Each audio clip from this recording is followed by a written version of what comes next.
It began on a crisp autumn morning in Atlanta, the kind that promised comfort with golden leaves drifting across quiet sidewalks. Inside a weathered brick apartment building, Naomi Carter, a young black professional and single mother, balanced a work call on one ear and a mug of coffee in the other. Her 7-year-old son, Malik, tugged at her sleeve. "Mom, the heat's still not working," he whispered, breath visible in the cold air. Naomi forced a reassuring smile. "I know, baby. I called Mr. Reynolds again this morning." But deep down, she knew the landlord's silence was becoming its own answer. For 3 months, Naomi had reported the same issues. A leaking ceiling that stained the living room wall like an old bruise, a broken heater that left nights icy and mornings unforgiving, wiring so faulty that light switches sparked. Each time she called, Harold Reynolds, the building's owner, offered the same dismissive reply. "I'll get to it when I can. You people always exaggerate." Those words, soft in volume, sharp in meaning, echoed louder than the dripping water. One rainy evening, the situation turned dangerous. A loud pop rattled through the apartment, plunging the hallway into darkness. Naomi smelled the acrid bite of burning wires. Heart pounding, she ushered Malik into the cold night and dialed the fire department. The firefighters confirmed what she already feared. The old wiring was a hazard, and the unit should have been repaired weeks ago. They filed a report. Still, the landlord's response was a curt text. "Not an emergency. Don't overreact." Naomi's friends urged her to move, but moving costs money, and principles were harder to pack. She decided instead to document everything. Photos of water stains spreading like ink, recordings of unanswered calls, screenshots of Reynolds's belittling texts.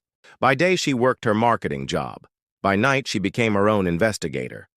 The file grew thicker, her resolve sharper.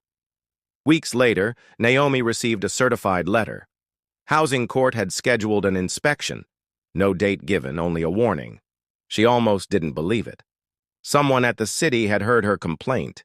What she didn't know was that Judge Elena Price, known for surprise visits to investigate neglect cases, had taken personal interest. A gray dawn broke when a knock thundered at the building door. Harold Reynolds shuffled downstairs in a rumpled sweatshirt, irritation written across his face. "Who's banging like—" He froze.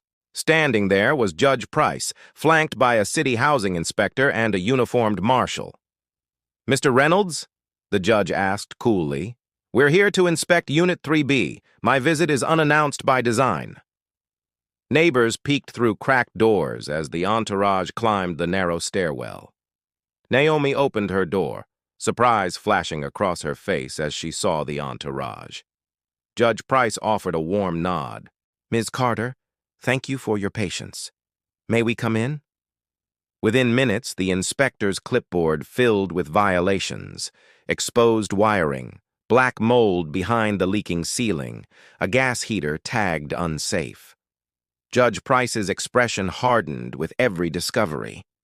"Mr. Reynolds," she said, turning to the landlord, "this is beyond negligence. This is endangerment." Reynolds stammered, sweat beading his brow.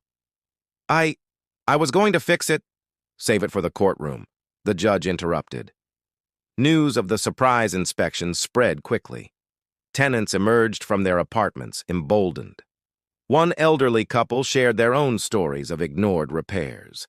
A single father recounted months without hot water.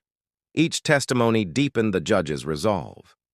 Before leaving, Judge Price delivered a clear order. "Effective immediately, you are to provide alternate heating and begin certified repairs within 24 hours.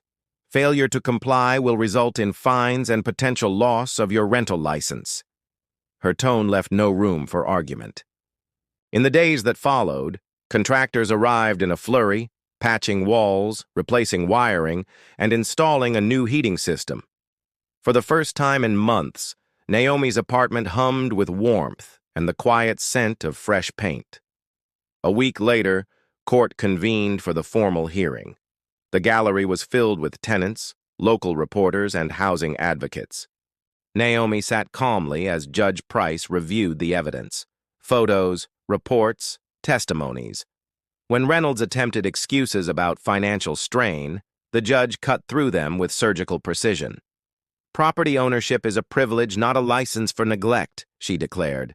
Her ruling, steep fines, mandated repairs across the building, and a probationary period under city supervision. Outside the courthouse, neighbors approached Naomi with gratitude.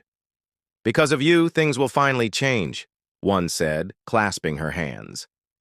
Naomi smiled, a quiet triumph flickering in her eyes. "Because of us," she corrected gently.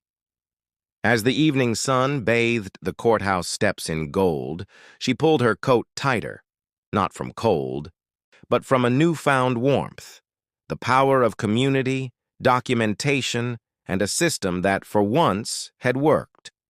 Closing narration, for voiceover or on-screen text. Sometimes justice arrives without warning, a knock at dawn, a judge on your doorstep, a truth too solid to ignore. Naomi's fight was never just about repairs. It was about dignity. About the simple, powerful belief that every tenant deserves a safe home. If you believe in accountability and housing justice, share this story and let it spark the next conversation.